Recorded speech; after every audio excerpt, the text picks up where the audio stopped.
this is video and the other half. Number 6. What does a solution to a system of equation represent? Well, anytime you're looking at a solution to a system of equations, you're looking at where the two lines intersect. So the answer is A. Number 7. Solve the system of equations. So I look at the system. I know it's not graphing. They're not both solved for y. I know it's not elimination because my x's and my y's are not lined up. So it has to be substitution. I know y equals -4. So anywhere I see a y, I'm going to plug in the -4 instead. So I have -2x plus parentheses -4 equals -10. All I did was I substituted that -4 for the y. So now I have -2x. 2 times -4 is -8. That's going to equal -10. I need to solve this for my x. So I need to get all my x's on one side and all my numbers on the other. I need to move this -8. So I'm going to add 8 to both sides. And I have -2x equals -2. -10 plus 8 is -2. Now I'm going to divide by -2 because that's the opposite of multiplying by -2. So I end up with x equals 1. Now, the problem tells me what the y is. So I know my answer is x equals 1.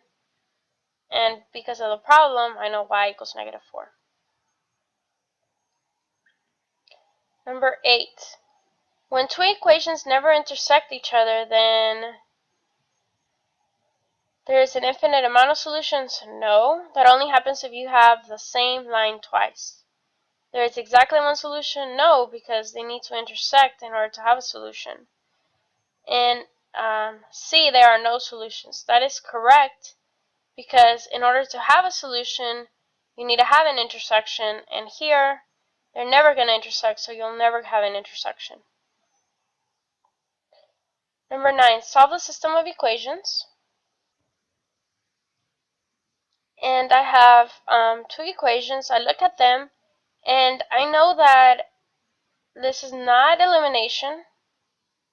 Well, I could use elimination, but instead, because both of my equations are solved for y, it would be much easier to graph these. And instead of graphing them by hand, I'm going to use my calculator. I'm going to go to y equals, and since they both say y equals, I'm going to put the first equation in y1, as you can see from the screen already, and the second equation in y2. Notice how I put the fractions in parentheses, and I use the negative signs inside the parentheses. So now, to find my answer, I'm going to do second, trace. A solution to a system is where the lines intersect, so it's number 5. And I'm going to enter 3 times. 1, 2, 3, until the calculator tells me the intersection is -4, 4. So the answer to this is -4, 4. Number 10, solve the system of equations. So I look at these equations. I know this is not graphing because they're not solved for y. It also cannot be substitution because I don't know what x is or what y is. But this could be elimination, and in fact it is elimination. My x's are lined up, my y's are lined up, and so are my numbers. And I can go ahead and do elimination because I have a -5x, and the opposite of -5x is positive 5x. If I add these two equations together, I can see that the x's would cancel each other out because they're opposites. -7y plus 10y is 3y. -4 plus 10 is 6. If I divide, I end up with y equals 2. And now to figure out what the x is, I pick either the first equation or the second equation.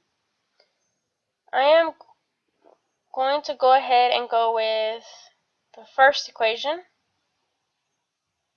which is negative 5x minus 7y equals negative 4.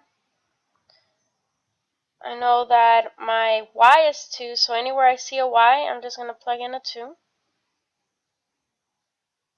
So I have negative 5x, negative 7 times 2 is negative 14, equals negative 4. And in order to solve it for x, I need my x's on one side and my numbers on the other. So I'm going to move the 14 over, and I end up with negative 5x equals 10. And now I divide by negative 5, and I end up with x equals negative 2. So my answer is x equals negative 2 and y equals 2. Negative 2, comma 2.